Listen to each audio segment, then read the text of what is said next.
The weather might make you think different, but actually, spring is here.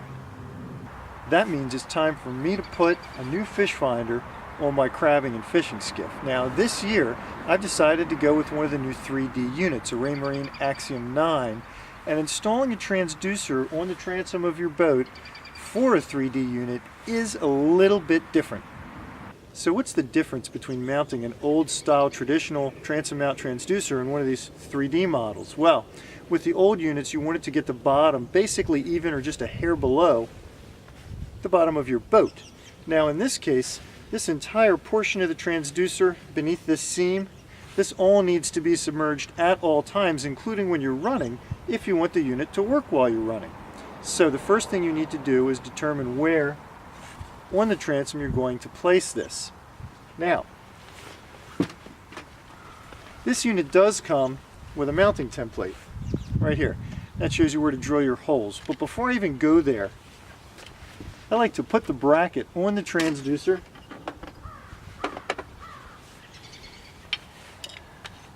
just so I can get a feel for exactly where it's going to sit. Now, this nut that we're going to run through the bracket here has a nylock locking part inside there. We don't want to drive the nut beyond that, so we're just going to spin it on the end gently and stop as soon as there's any resistance. There. Now I can use this just to match it up on the transom and see about where I want to be. At the same time, I'm keeping in mind I want to be away from any strakes or steps, which will cause turbulence as the boat moves through the water and again interfere with that reading.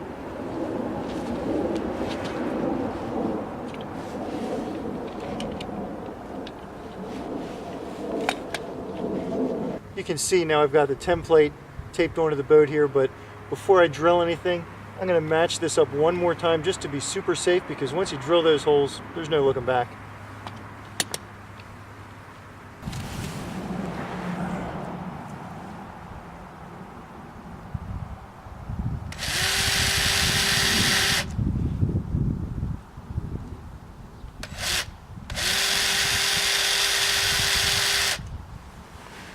Now notice, I'm only drilling 2 out of the 3 holes that are on this template. This third hole up top, we'll talk about that later, but for now, you only want those 2. You can see I took the bracket back off the transducer to mount it on the transom here, but the next thing we're going to talk about is super important. 3M 5200. These screws are going to be below the waterline, so I'm going to seal them up with 3M 5200. Other people use other stuff, say silicone, some kind of sealant, putty, whatever. Don't do it. This stuff is the bomb. Once this attaches to the fiberglass, it creates a bond that is virtually impossible to break unless you use the chemicals that 3M sells specifically to get it off. So I use this, and I use it copiously. First I put a dab where the screws are going to go. Then I put a second dab on the screws themselves.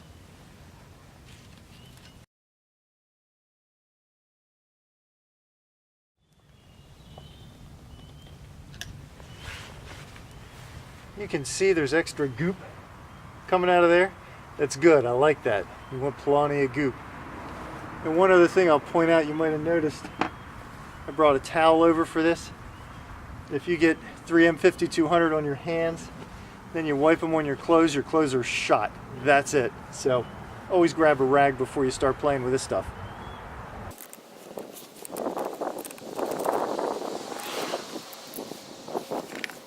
Now before we go any farther, let's take a quick look at those 2 screws and why we put them in and not number 3. We can loosen those screws after we test this unit a little bit and move that transducer up and down a little bit on those screws. Once that 3rd screw goes in, there's no more moving the transducer, so we'll leave that until after we've had a chance to run the boat. Well, the only thing left to do now is to route the cable up the transom. This might be easier or harder depending on your boat. On this boat, it's really easy because it's such a short length. Now you can use these little clamps that come with the fish finder you just clip them around the wire, and then you can drill a hole. Of course, use the 5200 again to make sure no water gets into the transom, and that'll hold that wire right where it needs to be. Now in my case with this boat, I get off really easy because I have these screws holding down the aluminum strip at the transom. I can cheat a little bit and use one of those for my clamp. It's only about a foot, so it's not a big deal, 1.5 feet. Truth be told, if you're running up a tall transom, every 16-18 inches, you want to secure that cable. You don't want it flopping around when the boat's running.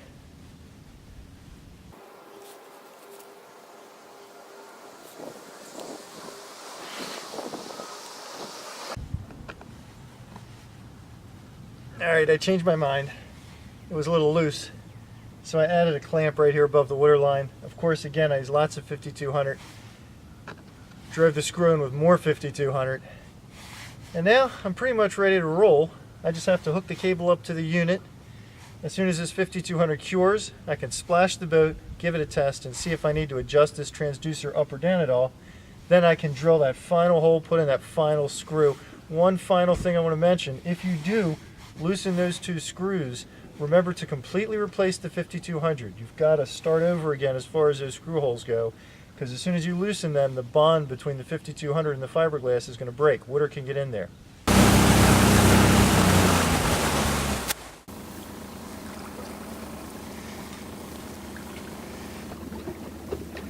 What I love about the 3D is being able to look from different directions. Look at all these fish going by. You can see them right here.